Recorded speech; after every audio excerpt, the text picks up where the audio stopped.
kabar anak-anakku semuanya, dimanapun kalian berada? Ketemu lagi dengan Ibu Neni Rafni dengan pembelajaran Bahasa Indonesia. Pada pertemuan kali ini, kita masih membahas tentang teks pidato persuasi. Assalamualaikum warahmatullahi wabarakatuh. Sebelum kita mulai pelajaran ini, marilah kita baca basmalah. Bismillahirrahmanirrahim.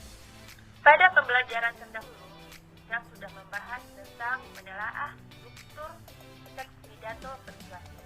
Pada pertemuan kali ini, kita akan membahas tentang ciri kebahasaan teks pidato persuasif. Apa saja ciri kebahasaan teks pidato persuasif itu?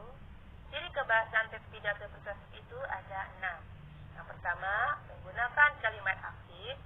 Yang kedua, menggunakan kata tugas. Yang ketiga, menggunakan kosakata emotif. Yang keempat, menggunakan kosakata bidang ilmu atau istilah. Yang kelima, menggunakan sinonim dan antonim. Yang keenam, menggunakan kata benda abstrak. Ciri kebahasaan teks pidato persuasif yang pertama adalah kalimat aktif. Kalimat aktif adalah kalimat yang subjeknya aktif melakukan kegiatan atau aktivitas. Atau disebut juga kalimat aktif adalah kalimat yang subjeknya melakukan pekerjaan. Ciri kalimat aktif ini biasanya predikatnya berawalan me atau berawalan ber. Contoh, bangsa kita memiliki semangat kebersamaan atau gotong royong yang sudah teruji oleh sejarah. Di sana terdapat predikatnya memiliki. Memiliki di sana berawalan me. Kemudian kalimat aktif ini terbagi atas dua. Ada kalimat aktif transitif dan ada kalimat aktif intransitif.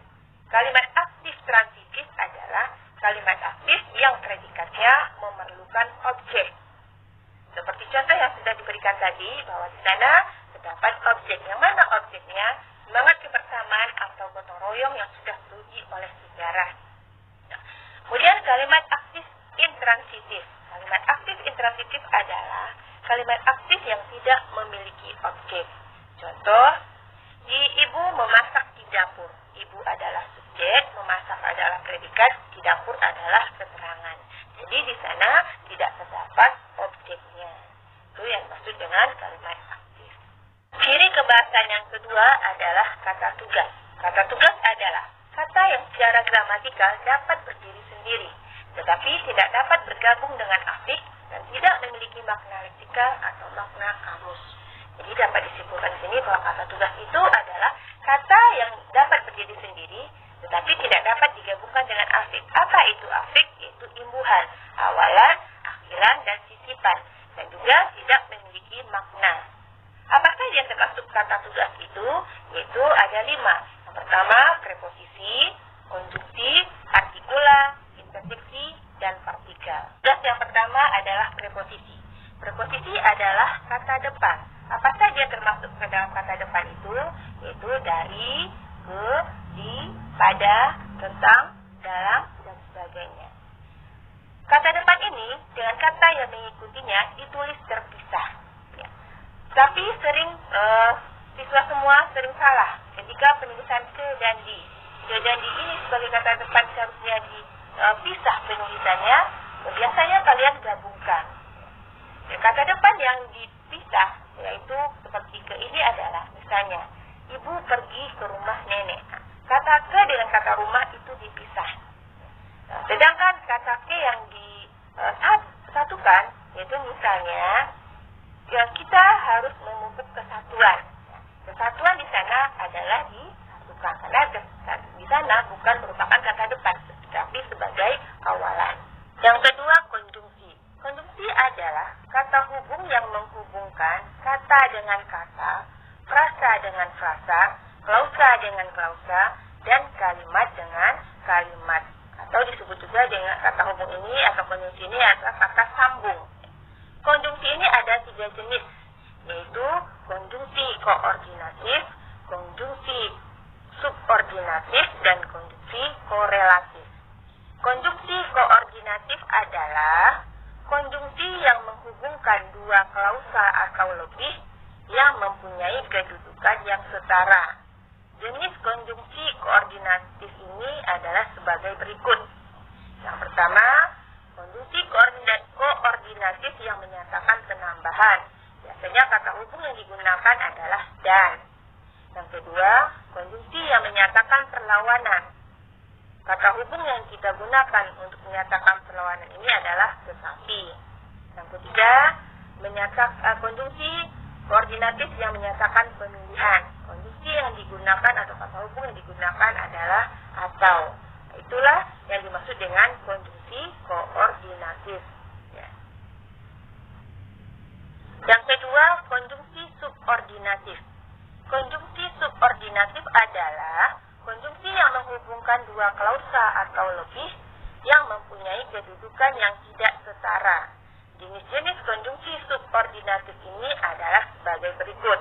Yang pertama, yang menyatakan waktu. Kata hubung yang digunakan adalah untuk menyatakan waktu ini sesudah, setelah, sehabis, sejak, selesai, ketika, tatkala, sewaktu, hingga, dan lain-lain. Yang kedua, menyatakan syarat. Konjungsinya adalah jika, kalau, jikalau, asalkan, bila, dan manakala. Yang ketiga, menyatakan pengandaian. Kunci yang digunakan adalah andaikan, seandainya, andai kata, umpamanya, dan sekiranya. Yang keempat, menyatakan tujuan. Konjungsi yang digunakan adalah agar, supaya, biar. Yang kelima, konjungsi yang menyatakan konsensif. Kata hubungnya adalah biarpun, meskipun, sekalipun, walaupun, sungguh pun, dan kendati pun. Yang keenam, konjungsi yang menyatakan pemiripan. Konjungsi yang digunakan adalah seakan-akan, seolah-olah, sebagaimana, seperti, sebagai, dan laksana. Yang ketujuh, konjungsi yang menyatakan sebab, yaitu sebab, karena, dan oleh karena. Yang kedelapan, konjungsi yang menyatakan akibat, yaitu hingga, sehingga, sampai-sampai, dan makanya. Yang kesembilan, konjungsi yang menyatakan penjelasan. Kata hubung yang digunakan untuk konjungsi penjelasan ini adalah bahwa. Yang ketiga, konjungsi korelatif. Konjungsi korelatif adalah konjungsi yang menghubungkan dua kata, frasa, klausa, dan kedua unsur itu mempunyai kedudukan yang sama. Macam-macam konjungsi korelatif ini adalah sebagai berikut. 1. Baik titik-titik maupun titik-titik. 2. Tidak hanya titik-titik, tetapi juga titik-titik. 3. Bukan hanya titik-titik, melainkan titik-titik. Yang keempat, sedemikian rupa titik-titik, sehingga titik-titik. Yang kelima, apakah titik-titik atau titik-titik. Yang keenam, entah titik-titik, entah titik-titik. Yang ketujuh, janganlah titik-titik, titik-titik pun.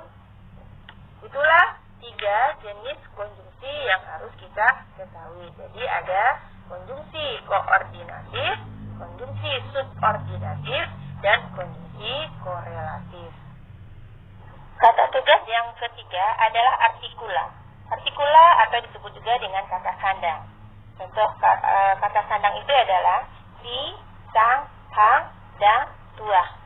Contoh dalam kalimat, si kancil mencuri timun. Di sana terdapat kata si, yaitu si kancil. Yang keempat adalah interjeksi. Interjeksi atau kata seru. Apa saja kata seru itu? Misalnya, hai, halo, amboi, wah, nah, oh, ah, dan lain-lain. Misalnya dalam kalimat, halo, bagaimana kabarmu? Nah, digunakan kata halo. Kemudian yang kelima adalah partikel. Partikel adalah kata yang ditulis melekat pada kata yang mengikutinya. Contoh, partikel lah, tah, dan pun. Misalnya dalam kalimat, apakah yang sedang kamu kerjakan? Boleh masuk dengan partikel. Ya, demikian ada 5 jenis kata tugas yang perlu kita ketahui. Jadi yang pertama ada kata depan, yang kedua ada konjungsi, yang ketiga artikula, yang keempat interjeksi, yang kelima adalah partikel. Ciri kebahasaan teks pidato persuasif yang ketiga adalah terdapat kosakata emotif. Kosakata emotif adalah kosakata yang berhubungan dengan emosi atau perasaan yang bisa membuat pendengar tersentuh emosinya ketika menyimak atau membaca. Seperti kata suka, emosi cinta, gembira, sedih, bahagia, menyayangi, bangga. Contoh, hal itu bisa terjadi karena bangsa kita memiliki semangat kebersamaan dan gotong royong. Dalam kalimat ini terdapat emosi atau perasaan bersemangat atau cinta terhadap tanah air. Itu yang dimaksud yang ketiga dengan kosakata emotif. Kosakata bidang ilmu atau istilah. Kosakata bidang ilmu adalah kosakata yang lazim digunakan di bidang keilmuan. Contoh, salah satu perubahan yang mencolok yang sedang kita rasakan akhir-akhir ini adalah merebaknya penggunaan media sosial seperti Facebook, Twitter, Instagram, WhatsApp, atau Telegram di tengah-tengah kehidupan kita. Di sana terdapat kosakata bidang ilmu, yaitu dalam bidang media sosial. Apa saja katanya, yaitu seperti Facebook, Twitter, Instagram, WhatsApp, atau Telegram. Atau contoh lain misalnya, kosakata bidang ilmu bahasa Indonesia.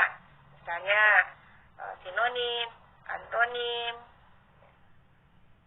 tokoh, penokohan, itu adalah kosakata bidang ilmu atau istilah. Yang kelima, sinonim dan antonim.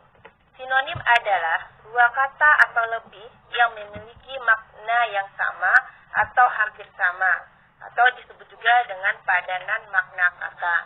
Contoh sinonim misalnya, besar bersinonim dengan kata akbar, agung, gemuk, dan gendut. Kemudian, mati bersinonim dengan kata wafat, meninggal dunia, tewas, berpulang, dan tutup usia. Yang kedua, antonim. Antonim adalah dua kata atau lebih yang memiliki makna berlawanan atau disebut juga lawan kata. Contoh, besar berantonim dengan kata kecil, tua berantonim dengan kata muda, meninggal berantonim dengan kata hidup. Ciri kebahasaan terus pidato persuasif yang keenam adalah kata benda abstrak atau konkret. Kata benda abstrak adalah kata yang menyatakan benda yang sifatnya abstrak atau tanpa wujud, karena tak bisa ditangkap oleh panca indera. Jadi, kata benda abstrak adalah kata benda yang tidak dapat dilihat dengan mata, tapi kita rasakan. Contoh, seperti ilmu, kebahagiaan, kesedihan, harapan, dan sebagainya. Contohnya dalam kalimat, kesetia kawanan sosial memang perlu kita jaga dan terapkan dalam kehidupan sehari-hari. Di sana terdapat kata benda abstrak yaitu kesetia kawanan. Kesetia kawanan itu tidak bisa kita lihat dengan mata, tapi dapat kita rasakan. Yang kedua, kata benda konkret adalah kata benda yang ada bentuk fisiknya, seperti meja, kursi, manusia, binatang, sapu. Atau kata benda konkret itu adalah kata benda yang dapat kita lihat dengan mata sendiri. Contoh, badak bertulang satu merupakan binatang langka yang harus dilindungi. Dapat kata binatang. Nah, kata binatang merupakan kata benda yang dapat kita lihat dengan mata kita. Itulah 6 unsur kebahasaan atau ciri kebahasaan yang terdapat di dalam teks pidato persuasif. Demikianlah pembelajaran kita kali ini tentang ciri kebahasaan teks pidato persuasif. Semoga bermanfaat bagi Ananda semua. Terima kasih dan wassalamualaikum warahmatullahi wabarakatuh.